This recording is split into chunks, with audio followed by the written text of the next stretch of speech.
Good win. There are no bad wins. I thought it was really gutty finding a way to win. Defense with the big turnover in the first half for a touchdown. And then Pons comes back with another one shortly thereafter. We made a couple nice plays in the first half and had a 2-score lead at times. But we weren't playing very well. We just weren't executing. And quarterback's got a few plays that he'll learn from. It wasn't that there weren't things there. They did change their tendencies on us quite a bit. They went from a man coverage team to a zone team.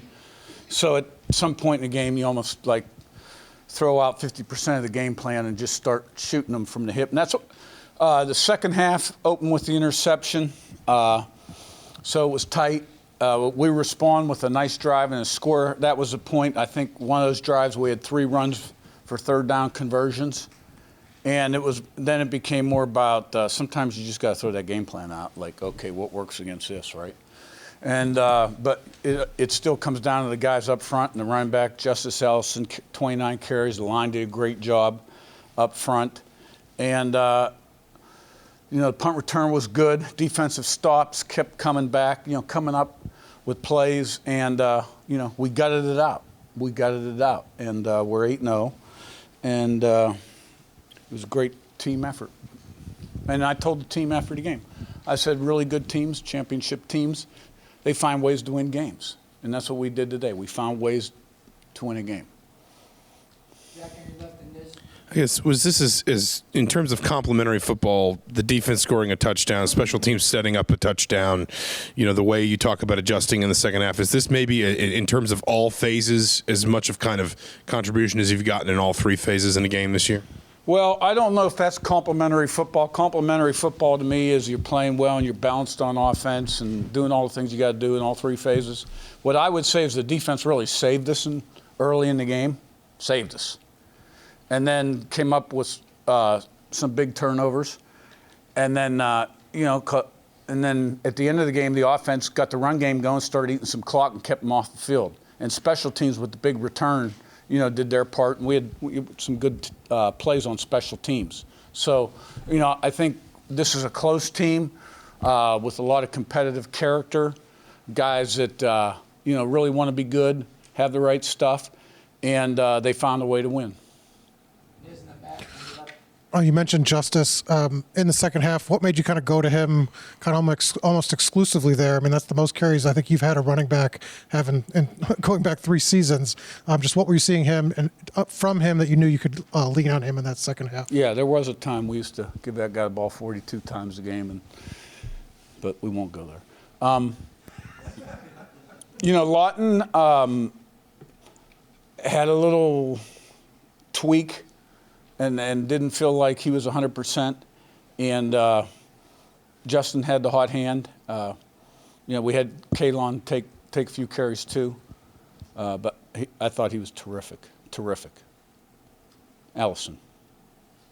Matt, on your left attack. Coach, obviously Taven got the start today. Some good throws, some good plays, but obviously a little bit of inconsistency. Just your thoughts on, I know you've watched the film yet, but just your kind of first blush thoughts on how he played. Yeah, I mean, like you said, he made some good plays. He left as many plays out there. And it's just doing what your coach should do, reading your key or, don't forget to send the motion, those kind of things. Todd in front of Rick. Curt, the offensive line, they've been getting good attention, but this seems like a day that they kind of won it for the offense a little bit, if you want to look at it that way. What did you think of how they were able to create the opportunities for Justice to run and also Taven on a few runs as well? Yeah, I don't think we gave up a sack. I think the quarterback got hit one time, and we did it, we've been very consistent on the offensive line, and we matched up well against Washington, honestly. But, those 5 guys have stayed on the field. They got a lot of snaps together, which really helps, at that position. I thought they were great. Yeah, that 14-play, 75-yard drive in the third quarter gave you the 2-score lead and a little bit of a breathing room, I guess. What changed during that drive that enabled you guys to be able to consistently move the ball? We really just changed some things there. I think we had 3 running conversions on third down there, if I'm not mistaken. And we played football differently and ate a lot of clock, and probably caught him off guard on a few of those third downs when we ran the ball.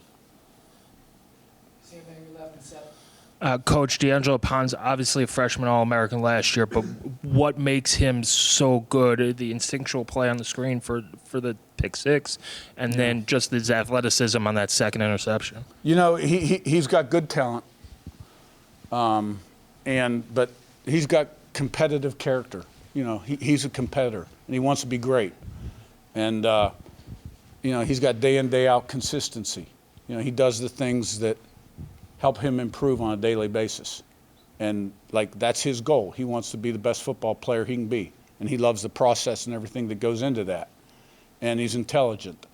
And and he comes from an area down there in Miami where, you know, those guys growing up, high school, you know, a lot of pride down there in South Florida about being a baller. You know what I mean? And he's a baller.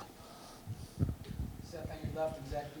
Yeah, Curt, I know you got a little upset with Miles Price for letting that one punt drop in, and then obviously he broke off the big return right after that. Just, I guess, you know, how much of a spark plug is he, and how big of a moment is that to really help put the game away? Yeah, I told him that between the negative 20-yard return and the big return, they came out to 0 net yards. No, that punt return was a huge play in the second half. And we had some good blocks, and he hit the hole. And, you know, we made some timely plays in the second half. And special teams played a big role. Zach B front right, then Pete. You talk about D'Angelo Pons and his season last year. That comes with expectations. What have you seen from him that have been able to handle those expectations, and how have you seen him handle himself off the field for such a young player? Yeah, I mean, he's a good player, and he wanted to step up and play against, you know, competition at the highest level, like all the other ones did. And, you know, he's showed that he's more than capable. Pete back left and Bradley. Kurt up here. What makes this O-line so special? You've addressed it a little bit, but what really makes them special? You know, Bob does a great job coaching them. They're all real tough, hard-nosed kind of guys. And they function well together. And Bob keeps it simple. And, you know, we don't have missed assignments, things of that nature. And they're tough guys. They're tough guys. Jeff row 2, and then we'll wrap with Daniel. Yeah, Coach, just big picture. You guys are 8-0. You haven't trailed all year. You know, how well are you guys playing? How good of a season is this turning into? I mean, you are what your record says you are, you know. Believe me, we're going to put that tape on. It ain't going to be real pretty a lot of times on offense. And it won't be on defense either. There'll be a lot of mistakes out there. So, you know, but we're not off to a bad start, I guess. Daniel front, last one. You kind of mentioned, you know, the whole week that you all had to win for this week to really matter, but just having the outside eyes, having just the whole, you know, attention part of it, have you kind of had a chance to reflect at all about the magnitude of it all? Well, you know, game day came, and we talked to the team briefly about it on Monday, and really didn't dwell on it after that. And I dealt with it a little bit after the walkthrough yesterday evening with the team for about 15 seconds. And because, you know, that's a great thing to have at your university, the exposure and all that stuff. But it's real easy for your team to kind of like lose their focus on like what they're there for, right? And have just seen it happen, I mean, over and over and over. And we overcame it, and we won. So it was a good day.